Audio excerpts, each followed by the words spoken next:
7:18 on the Fan. We're talking the Oregon Ducks. Their season came to a crashing halt against Indiana. So we're talking about their rebuild now and the idea of like next year's the year. And I understand people on social media that laugh at that. I do feel like I've heard that for 7 different variations of Oregon football. Yeah, it's you open yourself up for jokes when you make that argument, right? Because every year, next year is the next year. Well, now I was thinking yesterday of Cignetti because I was listening to some Miami-based stuff, and they're all in their feelings because they're big underdogs, and it's like, oh yeah, you're gonna doubt us, huh? You're gonna doubt us, huh? Indiana gonna storm, they're gonna beat us up the way they beat all these other teams up. Okay. And I'm like, all right, well. Miami, let me warn you. I said the same thing a week ago, so just be careful and tread lightly. Right. And we'll have to wait and see. Maybe Mario will have the answer to that equation. Yeah. But I was thinking about Cignetti, and like, I keep being stuck on this, reevaluating this talent, stars calculation of how many blue chip ratio stuff. And, he's just, what he's been so good at, and I think you're right to an extent of like, this is the most special of all the years because to get a team to be undefeated this long, you have a hard time seeing it happen very often. But he's perfect in who he chose at every single spot, not just with his coaches, but his players. Mm-hmm. And I'm wondering how Lanning's going to approach the offseason. 1, it's another teachable moment, right? He talks about how big that is to him. 2, who are his coordinators going to be? We still don't have official hires yet. No, we do not. And is it not interesting that if they're internal, like why you just would not? It's a good question. I don't know. They have not acknowledged does that have to do more with hammering out new contracts with the administration as opposed to? Well, I have no idea. They're already. You might be right, but on that, a lot of people like weeks ago were speculating this was the in-house thing. So like that, you would imagine if it was true. true. If they're in-house, they're already there and they're working and they're already doing the job, and it's just a matter of processing the paperwork as opposed to nobody's moving out here to come from somewhere else unless they have a deal. That's fine. I'm not being critical on that. I'm just saying like we haven't had it official yet, but it may be internal. Mm-hmm. And so is this a process of I'm just going to grab the 4 5-star kids every time and throw it against the wall? Or am I going to identify the right player for the position that I need in this spot, that spot, and the other spot? And I think that's what I wonder is I think Cignetti did a great job of that. Mm-hmm. And now you have to look at everybody else around college football. Did X team choose the right quarterback? Did Y team choose the right receiver? And with Lanning losing the way he did, it's one of the many things I wonder that he's learning of like, you could just lean on the Jimmies and Joes, and I wouldn't blame anybody, but do you just take 5 stars? Do you throw them and say, well, I got another 5-star? Or do you say this 4-star at this school that you don't know as much as the 5-star kid actually fits what our system is better? I mean, I think they're already doing that. Look, you're going to always get as many highly talented and highly skilled and viewed players as you possibly can.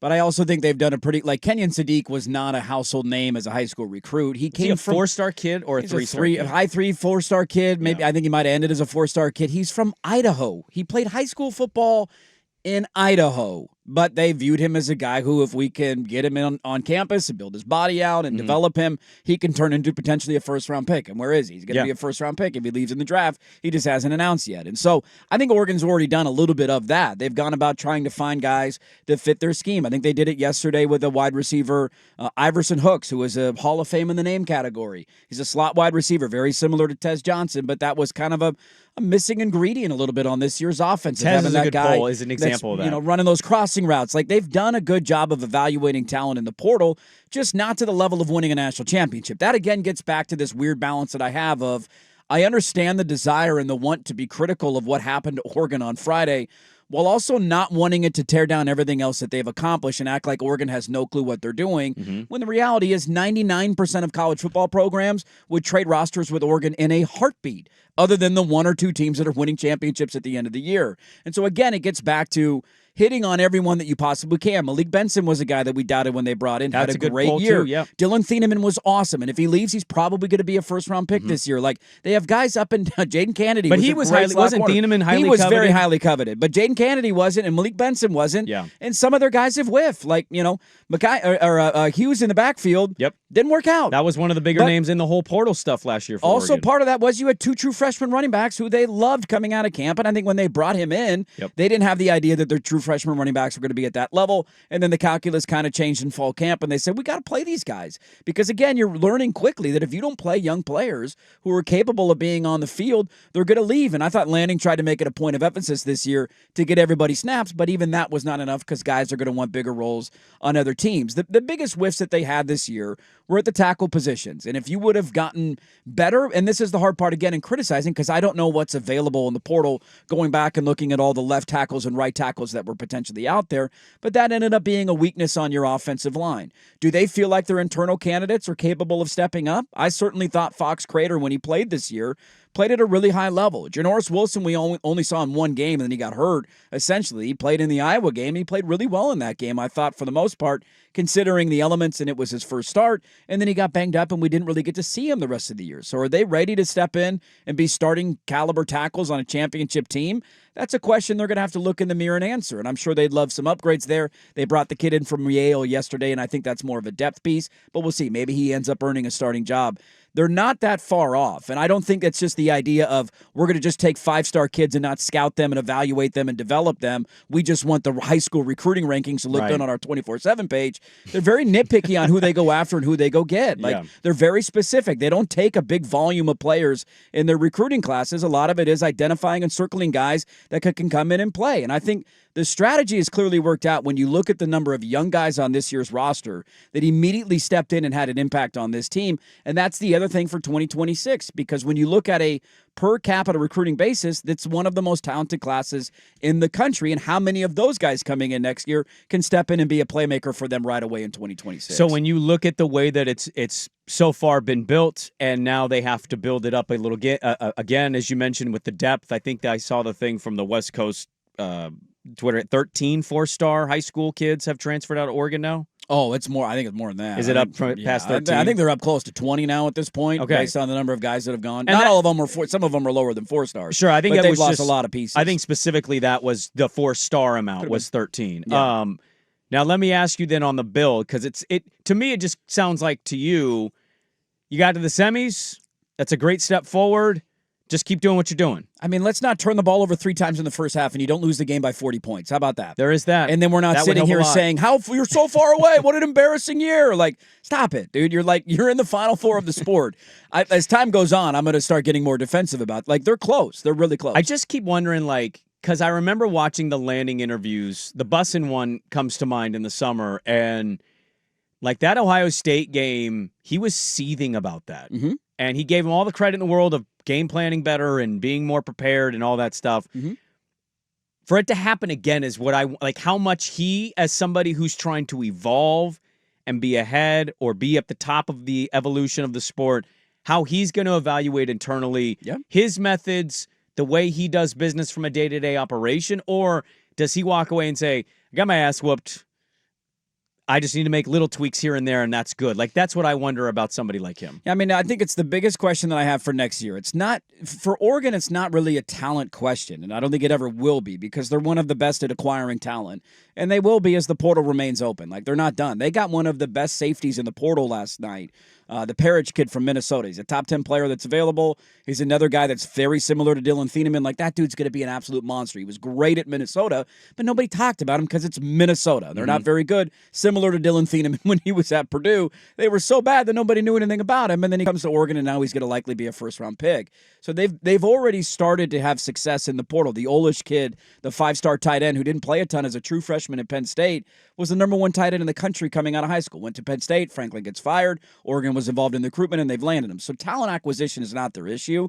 The biggest question that I have, honestly, for next year, and you brought this up yesterday, it's the biggest roll of the dice that he's had in his career. Well, maybe not. Maybe that's not fair to say, but it's a big moment. Internally promoting coordinators is the biggest question I have for 2026, because if there's anything that's going to hold you back, is that schematically you don't advance. You don't Everything improve. in your building stays the same versus getting another And maybe these guys end up up being great. And Drew Maringer has just been waiting for his opportunity, and here he comes, and he's going to be another head coach in 2 years because he does such a good job. And same with Hampton. He's going to go back home and be the next head coach at South Carolina when they eventually fire Beamer. But that, to me, is the biggest question. And I think if you're looking for an area of improvement, talent acquisition is not it.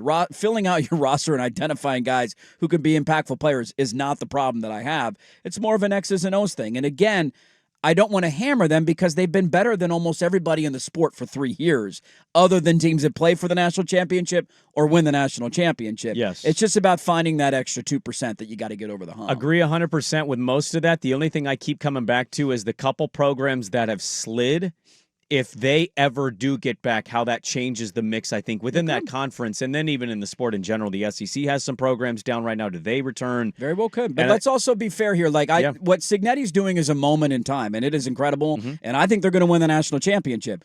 We do this often when we see something and we just act as if this is going to be it every year. Like Kirby won back-to-back national titles, and we thought he was going to dominate the sport. Saban, yes. How many playoff games has he won since then?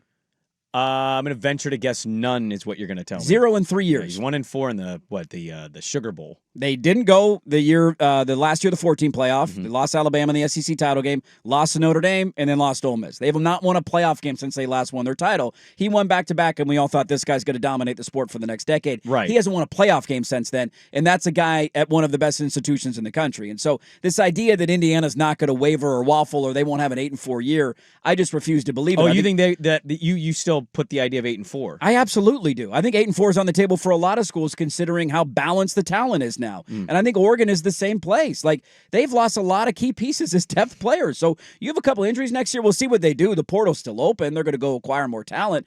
But you're going to have a year where a couple injuries pile up on you, and you go 8-4, and you're like, man, that was a down year. Let's go get them next year. Yeah, 8-4 would be wild locally for people. Of course it would be. Yeah. All right, let's thank you. I wanted to talk about this. Yeah. The build, where it's going. I don't know where everybody else is at on it. Some people are still pessimistic because you just lost. Look, I think Oregon fans going to get defensive because people are making fun of them for losing a game. And I get it. I would make fun of another team. It goes both ways, though. Like, you can't be the loud fan base popping off when you win, and then you get made fun of when you, you got, both sides need to understand You're right. what the other is doing here. If that was a team that I hated that lost in that fashion in the semifinal, if that was Washington, I would be sitting here pointing at them and laughing at them. The reality is, of all the fan bases that are laughing at you, you have to remind yourself this as a Duck fan of, they all want to be in your shoes. And if they say they don't want to be in your shoes, they're lying. 2-10's hard, buddy. 2-10's not great. We need something to laugh about. USC fans, you lost by double digits to that Oregon team. What does that tell you about where your team's at? You know who's never won a playoff game? Lincoln Riley. Yeah. Well, you know who's never been to an expanded playoff? I was going to say. USC. Yeah, I was going to say that. take it. That's fine. Did you see their bowl game loss? I'd laugh. That was embarrassing. But you got a bit of a mountain to climb yourself. Let's worry about that.